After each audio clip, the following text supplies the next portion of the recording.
Welcome to RSH educare. আজকে আমরা static জিকের ওপরে আরও কয়েকটা ইম্পর্টেন্ট এমসিকিউ নিয়ে চলে এসেছি, যেগুলো এর আগে বিভিন্ন এক্সামে এসেছে বা আপকামিং যে এক্সামগুলো আছে সেখানে আসতে পারে। তো ভিডিও স্টার্ট করার আগে বলি, যারা চ্যানেলে ফার্স্ট টাইম ভিজিট করছো তারা কিন্তু অবশ্যই চ্যানেলকে সাবস্ক্রাইব করো, আর সাবস্ক্রাইব বাটনের পাশে থাকা যে বেল আইকন রয়েছে সেখানে অলে ক্লিক করো। তাহলে যখনই আমি কোনো নতুন ভিডিও তোমাদের জন্য আপলোড করব তার নোটিফিকেশান তোমাদের কাছে পৌঁছে যাবে। আর যদি ভিডিও ভালো লাগে তাহলে অবশ্যই ভিডিওকে একটা ছোট্ট লাইক করো, তোমার বন্ধুদের সাথে বেশি করে শেয়ার করো, যাতে আমার রিচ আরও বেশি করে তোমাদের কাছে পৌঁছয় এবং আরও ভালোভাবে যাতে আমরা প্রিপারেশন করতে পারি। তো চলো আজকে যেটা প্রথম প্রশ্ন সেটা দেখে নিই। পক্ষী সম্বন্ধীয় বিজ্ঞানের পোশাকি নাম হলো কি, বা পক্ষী সম্বন্ধীয় বিজ্ঞানে কে কী বলা হয় বা তার নাম কি? Pomology, zoology, geology, ornithology. সঠিক উত্তর হবে option D, ornithology. Next question, VVPAT কিসের সাথে সম্পর্কিত? মোবাইল পরিষেবা, মহাকাশ বিজ্ঞান, সাধারণ নির্বাচন, উগ্রপন্থী কার্যকলাপ। বা এর কোনোটিই নয়, সঠিক উত্তর হবে অপশান সি, সাধারণ নির্বাচন। যে ইভিএম মেশিনে যে ভোট হয়, আমরা খুব শিগগিরই সবাই কিছুদিন আগেই লোকসভা ভোট দিয়েছি, সেখানে যে ইভিএম হয় সেই ইভিএমের সঙ্গে কিন্তু ভিভিপ্যাট থাকে। নেক্সট কোশ্চেন, ফল সংক্রান্ত বিজ্ঞানকে কি বলে? Pedology, anthology, zoology, pomology. সঠিক উত্তর হবে option D, pomology. Next question, Satyajit Ray film and television institute কোথায় অবস্থিত? কলকাতা, দিল্লি, মুম্বাই, চেন্নাই। সঠিক উত্তর হবে option A, Kolkata. Next question, touching the sky with glory এটি কাদের নীতিবাক্য? Indian navy, air India, ISRO, Indian air force. সঠিক উত্তর হবে option D, Indian air force. Next question, Lucknow কোন নদীর তীরে অবস্থিত? গঙ্গা, যমুনা, গোমতী, সোন। সঠিক উত্তর হবে option C, Gomti. Next question, দক্ষিণ ভারতের ম্যানচেস্টার কাকে বলা হয়? কোয়েম্বাটোর, চেন্নাই, বেঙ্গালুরু, মাদুরাই। সঠিক উত্তর হবে অপশান এ, কোয়েম্বাটোর। নেক্সট কোশ্চেন, বাংলাদেশ কবে স্বাধীন হয়েছিল? 1956, 1968, 1971, 1978। সঠিক উত্তর হবে অপশান সি, 1971। নেক্সট কোশ্চেন, প্রথম নভোচর কুকুরটির নাম কি? অর্থাৎ যে কুকুরটি প্রথমে মহাকাশে পাড়ি দিয়েছিল তার নাম কি? বজার, জুলস, লাইকা, স্পুটনিক। সঠিক উত্তর হবে option C, Laika. Next question, state bank of ইন্ডিয়ার পূর্ব নাম কি? Centurion bank, Catholic Syrian bank, imperial bank of India, bank of Hindustan. সঠিক উত্তর হবে option C, imperial bank of India. Next question, মাছ প্রতিপালন বিদ্যাকে কি বলে? Ophiology, herpetology, archaeology, pisciculture. সঠিক উত্তর হবে option D, pisciculture. Next question, horology dash বিষয় সংক্রান্ত বিদ্যা? সময়ের পরিমাপ, আবহাওয়া, শৈবাল, নাকি কোনোটিই নয়? সঠিক উত্তর হবে অপশান এ, সময়ের পরিমাপ। নেক্সট কোশ্চেন, জিম্বাবুয়ের প্রাক্তন নাম কি?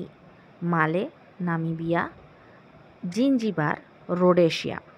সঠিক উত্তর হবে option D, Rhodesia. Next question, Howrah bridge কবে জনসাধারণের জন্য খুলে দেওয়া হয়েছিল? 1941, 1942, 1943, 1945। সঠিক উত্তর হবে অপশান সি, 1943। নেক্সট কোশ্চেন, পশ্চিমবঙ্গের রাজ্য ফুল কোনটি? শিউলি, পলাশ, পদ্ম, রণডেন্ড্রন বা গোলাপ। এটা WBCS মেন 2018 এই প্রশ্নটা এসেছিল। সঠিক উত্তর হবে অপশান এ শিউলি।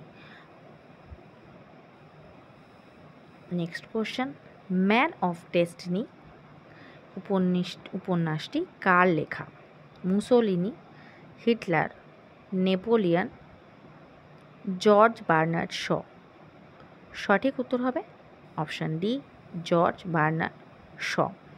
এটা WBCS মেন 2017 এসেছিল। এর সঙ্গে রিলেটেড আর একটা কোয়েশ্চেন হয় যে man of destiny George Bernard Shaw যে লিখেছেন এটি কার উপরে লেখা?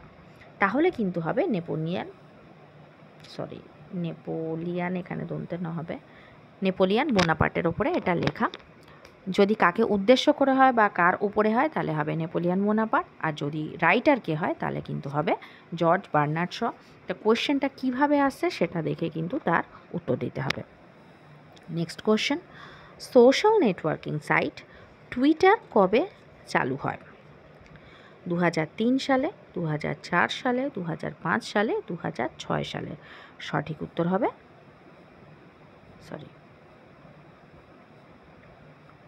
অপশান ডি 2006 সালে। যদি কোশ্চেন অনেক সময় এসে থাকে যে টুইটারের CEO কে, তাহলে কিন্তু হবে ইলিয়ন মাস্ক। নেক্সট কোশ্চেন, রক্তচাপ মাপা হয় কিসের দ্বারা? স্টেথোস্কোপ, স্পিগমোম্যানোমিটার, ডগলাস ব্যাগ, কোনোটি নয়। তাহলে সঠিক উত্তর হবে অপশান বি স্পিগমোম্যানোমিটার। নেক্সট কোশ্চেন, ভারতের মশলার বাগান নামে পরিচিত কে? আসাম, কেরালা, তামিলনাড়ু, হিমাচল প্রদেশ। এটা PSC ফুড SI 2015 এসেছিল। খুবই সোজা প্রশ্ন এবং খুব কমন প্রশ্ন। তো সঠিক উত্তর হবে option B Kerala. Next question, কোন জলপ্রপাত কোথায় অবস্থিত? অপশানগুলো দেখে নিই, মধ্যপ্রদেশ, রাজস্থান, কেরালা, মহারাষ্ট্র। সঠিক উত্তর হবে অপশান ডি মহারাষ্ট্র। মহারাষ্ট্রের লোনাভলায় কোন জলপ্রপাত আছে? Next question, Madame Tussauds museum কোথায় অবস্থিত? France, England, America, Japan. সঠিক উত্তর হবে অপশান বি ইংল্যান্ডে। এখানে আরেকটা জিনিস বলে দিই, অনেক সময় মাদাম তুসোর সঙ্গে এটাও আসে যে লুভর মিউজিয়াম কোথায় অবস্থিত। লুভর মিউজিয়াম যদি আসে তাহলে কিন্তু হবে সেটা কিন্তু হচ্ছে প্যারিসে বা ফ্রান্সে অবস্থিত, কারণ ফ্রান্সের রাজধানী হচ্ছে Paris. Next question, gate of tears কোথায় অবস্থিত, বা যেটাকে কান্নার গেট বলে থাকে? এটা WBCS মেন 2020 এই প্রশ্নটা এসেছিল। মুম্বাই, নিউ দিল্লি, জেরুজালেম, আহমেদাবাদ। সঠিক উত্তর হবে option C Jerusalem. Next question, lady with the lamp নামে কে পরিচিত? ইন্দিরা গান্ধী, সরোজিনী নাইডু, ফ্লোরেন্স নাইটিঙ্গেল, কেউই নন। সঠিক উত্তর হবে option C Florence Nightingale. Next question, dong কোন দেশের মুদ্রা? অপশানগুলো দেখে নিই, ভিয়েতনাম, থাইল্যান্ড, ইরান, তাইওয়ান। সঠিক উত্তর হবে option A Vietnam. Next question, Sejm কোন দেশের parliament? Poland, Norway, Spain, Sweden. সঠিক উত্তর হবে option A Poland. Next question, world heritage day পালিত হয় কবে? 17 এপ্রিল, 18 এপ্রিল, 22 এপ্রিল, 29 এপ্রিল। সঠিক উত্তর হবে option B 18 April. Next question, উপভোক্তা দিবস বা কনজিউমার ডে প্রতি বছর পালিত হয় কবে? 15 মার্চ, 1 এপ্রিল, 23 এপ্রিল, 5 ডিসেম্বর। সঠিক উত্তর হবে অপশান এ 15 মার্চ। খুব ইম্পর্ট্যান্ট কোশ্চেন, আন্তর্জাতিক যুব দিবস বা ইন্টারন্যাশনাল ইউথ ডে পালিত হয় কবে? 12 জানুয়ারি, 12 জুন, 12 আগস্ট, 12 ডিসেম্বর। সঠিক উত্তর হবে অপশান সি 12th অগাস্ট, এটা হচ্ছে ইন্টারন্যাশনাল ইউথ ডে। যদি ন্যাশনাল ইউথ ডে বা জাতীয় যুব দিবস আসে তাহলে কিন্তু হবে 12ই জানুয়ারি, স্বামী বিবেকানন্দের জন্মদিন বা জন্মবার্ষিকীতে। আর যদি ইন্টারন্যাশনাল ইউথ ডে আসে তাহলে কিন্তু হবে 12th of August. Next question, Kakababu চরিত্রের রচয়িতা কে? নিহার রঞ্জন গুপ্ত, রাজশেখর বসু, সুনীল গঙ্গোপাধ্যায়, সমরেশ মজুমদার। সঠিক উত্তর হবে অপশান সি, সুনীল গঙ্গোপাধ্যায়। আজকে যেটা লাস্ট প্রশ্ন সেটা হচ্ছে কি, ভোরের পাখি নামে কে পরিচিত? রজনীকান্ত সেন, বিহারীলাল চক্রবর্তী, সুভাষ মুখোপাধ্যায়, গোবিন্দ দাস। সঠিক উত্তর হবে অপশান বি, বিহারীলাল চক্রবর্তী। তো আজকের ভিডিও এই পর্যন্তই। যদি ভিডিও ভালো লেগে থাকে তাহলে অবশ্যই ভিডিওকে একটা লাইক করো। যারা চ্যানেলে নতুন, চ্যানেলকে সাবস্ক্রাইব করো। আর সাবস্ক্রাইব বাটনের পাশে থাকা যে বেল আইকন রয়েছে সেখানে অলে ক্লিক করো। তাহলে যখনই আমি কোনো নতুন ভিডিও তোমাদের জন্য আপলোড করব তার নোটিফিকেশান তোমাদের কাছে পৌঁছে যাবে।